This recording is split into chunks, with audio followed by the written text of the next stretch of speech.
విఘ్నేశ్వరాయ నమః. అందరికీ నమస్కారం అండి. నేను మీ Ratna. Welcome to our channel. ఈరోజే అత్యంత పవిత్రమైన మోక్షద ఏకాదశి. అంతేకాదు ఇదే రోజు గీతా జయంతిని కూడా జరుపుకుంటారు. ఈరోజు భగవద్గీత పుట్టినరోజు. ఈరోజు ఈ పవిత్ర కథను వింటే చాలు 1000 యజ్ఞాలు చేసినంత పుణ్యంతో పాటు జన్మల పాపాలు పోయి 1,000,000 జన్మాల పుణ్యం వస్తుంది. ఐశ్వర్యం సిద్ధిస్తుంది. మార్గశిర శుద్ధ ఏకాదశిని మోక్షద ఏకాదశిగా గీతా జయంతిగా జరుపుకుంటారు.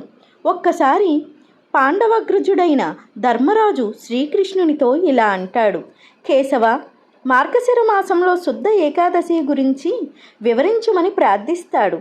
దానికి శ్రీకృష్ణుడు, ధర్మనందన, మార్గశిర మాసంలో శుక్లపక్షంలో వచ్చే మోక్షద ఏకాదశి గొప్పతనం వివరించే ఒక పవిత్ర కథను చెప్తాను విను అని ఇలా చెప్తాడు.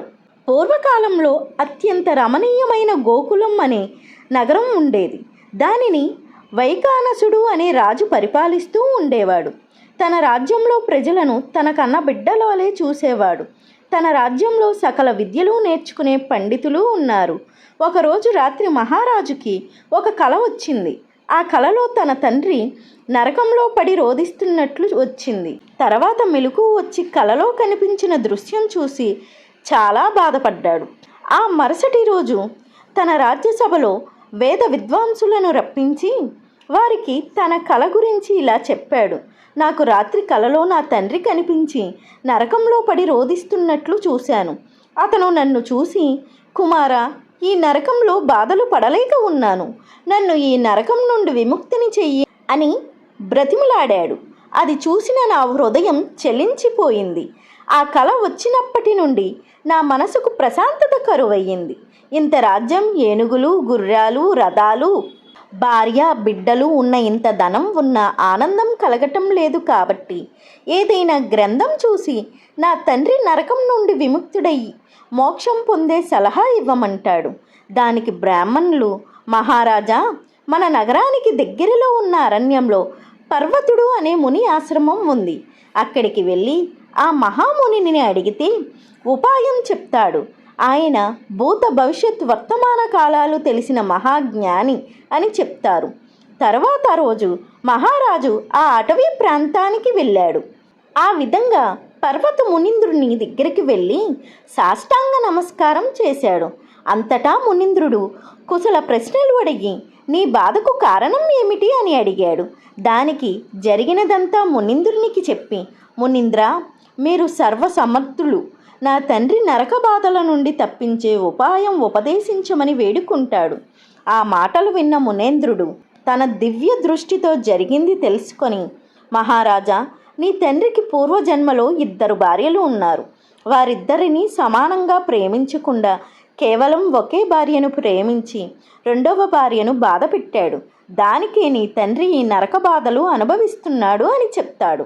మహాముని చెప్పిన మాటలు విన్న మహారాజు, మునీంద్ర, జరిగింది జరిగిపోయింది, కానీ ప్రస్తుతం నా తండ్రి నరకం నుండి బయటపడవేసే ఏదైనా రథం కానీ దానం కానీ ఉన్నదా? నాకు ఉపదేశించండి అంటాడు. దానికి మునీంద్రుడు, మహారాజా, మార్గశిర మాసంలో శుక్లపక్షంలో వచ్చే ఏకాదశి రోజు నీవు నీ పరివారము ఉపవాస వ్రతం ఆచరించండి. ఆ వ్రతం చేసినందువల్ల కలుగు పుణ్యాన్ని నీ తండ్రి కొరకు దారపోయండి. ఆ పుణ్య ప్రభావంతో నీ తండ్రి నరకం నుండి విముక్తుడవుతాడు. ఎందుకంటే ఈ ఏకాదశి తిథికి మోక్షద అని పేరు ఉంది కనుక ఈ ఏకాదశి నీ తండ్రికి మోక్షాన్ని ప్రసాదిస్తుంది అంటాడు. అంతటా మహారాజు మునేంద్రునికి ధన్యవాదాలు చెప్పి తన రాజ్యానికి వచ్చాడు. మార్గశిర శుక్ల ఏకాదశి రాగానే ఆ రోజు వైకాసన మహారాజు తన భార్య, బిడ్డలు మరియు పరివారమంతా ఏకాదశి వ్రతం ఆచరించారు.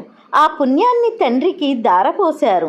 ఆ పుణ్య ప్రభావం వల్ల ఆకాశం నుండి పూలవాన కురిసింది.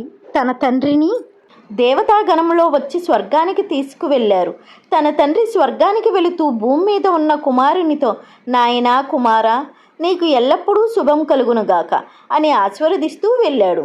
అది విన్న మహారాజు తన పరివారాన్ని అంతటికీ చెప్పి ఎంతో సంతోషించాడు.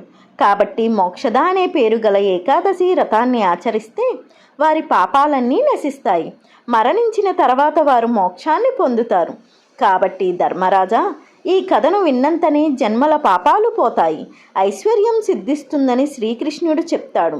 అదేవిధంగా ఈరోజు గీతా జయంతి కాబట్టి శ్రీకృష్ణ భగవానుడు అర్జునుడికి ఉపదేశించిన సందేశాత్మక గ్రంథం భగవద్గీతను పూజా గృహంలో ఉంచి పూజించాలి. ఈరోజు గీతా పారాయణం చేసిన వారి సమస్త పాపాలు పోతాయి, సకల శుభాలు కలుగుతాయి. అదృష్టవంతులు మాత్రమే ఈరోజు ఈ కథను వినగలుగుతారు. ఇదండి ఈరోజు వీడియో. మీకు ఈ వీడియో కనుక నచ్చినట్లయితే లైక్ చేయండి, షేర్ చేయండి, అలాగే మన ఛానల్ని సబ్స్క్రైబ్ చేసుకోండి. మళ్ళీ మరో కొత్త వీడియోతో కలుసుకుందాం. Thank you for watching.